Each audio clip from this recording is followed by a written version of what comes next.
আমি 18-19 বছর আগে একটা মসজিদে গেছিলাম ইন্টারভিউ দেওয়ার জন্য, আরো বেশি হবে 20 বছর আগে। ঢাকার একটা মসজিদে গেছিলাম ইন্টারভিউ দেওয়ার জন্য। এই ছাত্ররা খেয়াল করে, তোমাদের জন্য মিলাদ ক্যামের দলিল আছে এখানে এই ঘটনায়। তো 4 জন আমার ইন্টারভিউ নিচ্ছে।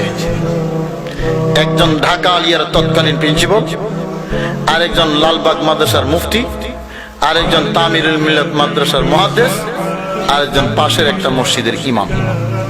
7 জন ক্যান্ডিডেট, 33 জন। আমি হলাম সর্বশেষ। 20 বছর আগে আমার দাড়ি সামান্য মাত্র উঠছে, বাচ্চা গেলাম সাহস করে মসজিদের ইমামতির ইন্টারভিউ দেওয়ার জন্য। সর্বশেষ ক্যান্ডিডেট আমি। গেলাম, বসলাম। আমার জিজ্ঞেস, আপনার নাম কি? নাম কইলাম। কি করেন? আমি বললাম আমি মাস্টারি করি। কোথায়? কাদেরিয়া তৈবে মাদ্রাসায়। তো বললেন, ও আপনারা তো অন্যরকম। ও আপনারা তো। আমি বললাম, হুজুর অন্যরকম মানে সব ঠিকই আছে। হয় না, আপনারা তো মিলাদ পড়েন। আমি বললাম, হ্যাঁ হুজুর পড়ি তো। মিলাদ কোথায় আছে? আমি বললাম কোরআন শরীফে আছে। সুবহানাল্লাহ বলবেন না? বুঝতেছো ছাত্রদের জন্য কেন বলতেছি এটা? মিলাদ কোথায় আছে? কোরআন শরীফে আছে। এখন হুজুর তো আশ্চর্য হয়ে গেলেন, কি কোরআন শরীফে মিলাদ আছে? আমি বললাম হ্যাঁ কোরআন শরীফে আছে। বললো কোথায় আছে? আমি বললাম ইয়া আইয়ুহাল্লাযীনা আমানু সাল্লু আলাইহি ওয়া সাল্লিমু তাসলিমা। সুবহানাল্লাহ। মুখস্থ আছে তো? এই আয়াত মুখস্থ আসেনি? এই তো মিলাদ আছে। এখন ঢাকা আলিয়ার প্রিন্সিপাল ওই একাই কথা বলতেছে, বাকিরা নীরব। আর ওইদিকে কমিটির 10-15 জন আছে, দুই দিকে বসা। তো উনি বললেন, এখানে তো দুরুদের কথা না আছে, মিলাদের কথা কোথায় আছে? বলে না তারা? এখানে তো দুরুদের কথা না আছে, মিলাদের কথা কোথায় আছে? আচ্ছা বাবা, তোমারে কইলাম এটা একটু বাড়াই দেওয়ার জন্য, তুমি কমাই কেন দিলা? আমি কিন্তু টের পাচ্ছি তুমি কমাচ্ছ, যে একটু বাড়াইয়া দাও। আমি তো দুর্বল মানুষ, বড় হয়ে গেছি। এখন বললাম এখানে তো দরুদের কথা না আছে, মিলাদের কথা কোথায় আছে?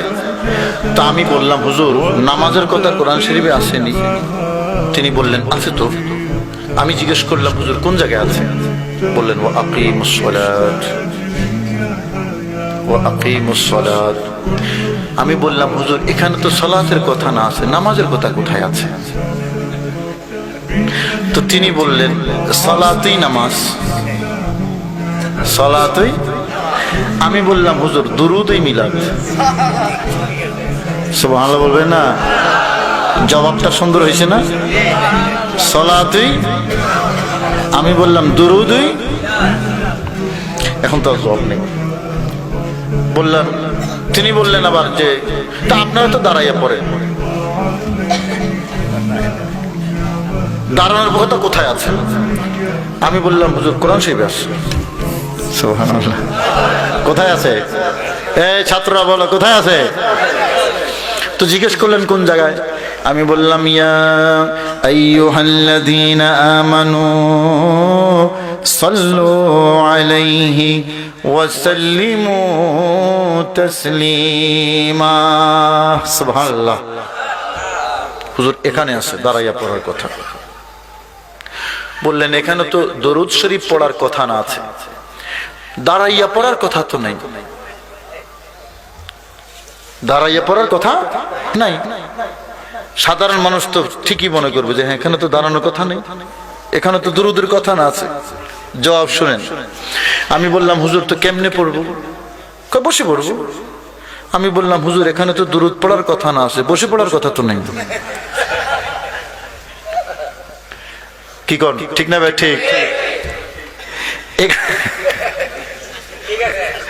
এখানে তো দুরুদ পড়ার কথা না আছে, বসে পড়ার কথা। আওয়াজ দেন, বসে পড়ার কথা নাই।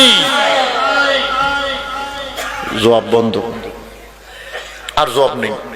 আমি বললাম হুজুর আয়াতের মধ্যে দাঁড়ানোর কথাও নাই, বসার কথাও নেই, আপনি বসার কথা কইলেন, আমি দাঁড়ানোর কথা বলেছি। তো নাইয়ের মধ্যে আপনি যদি বসার কথা বলতে পারেন, নাইয়ের মধ্যে আমি দাঁড়ানোর কথা বলতে পারি না? যেই দলিলে আপনার বসা যায় এই একই দলিল আমার কথা কয় না, আমার দাঁড়ানো যায়। আবার আটকাইল, কয় না আপনারা তো এভাবে পড়েন, নামাজের মতো হয়ে গেল না, নামাজের মতো হয়ে গেল না, এটা তো একমাত্র আল্লাহ, নামাজ কার? তা আমি বললাম হুজুর তো বৈশা পড়লে কেমনে পড়বো, এভাবে তো, এই তুমি বসো তো, দেখেন তার দিকে দেখেন। আমি বললাম হুজুর আপনি তো বৈশা পড়ার পক্ষে, তো বসে যদি পড়ি এভাবেই তো পড়বো, এটা নামাজের মতো হইল না? কথা কন ঠিক না ঠিক? বাস এই লাস্ট কোশ্চেন, লাস্ট আনসার, এরপরে সাইলেন্ট, ফুললি সাইলেন্ট। পাশে যে কমিটির লোকজন বসা আছে ওরা যে একটা হাসি দিল, আমার মন খুশি হয়ে গেছে। আমি কি আমার মসজিদের ইমামতি না হইলেও চলবে,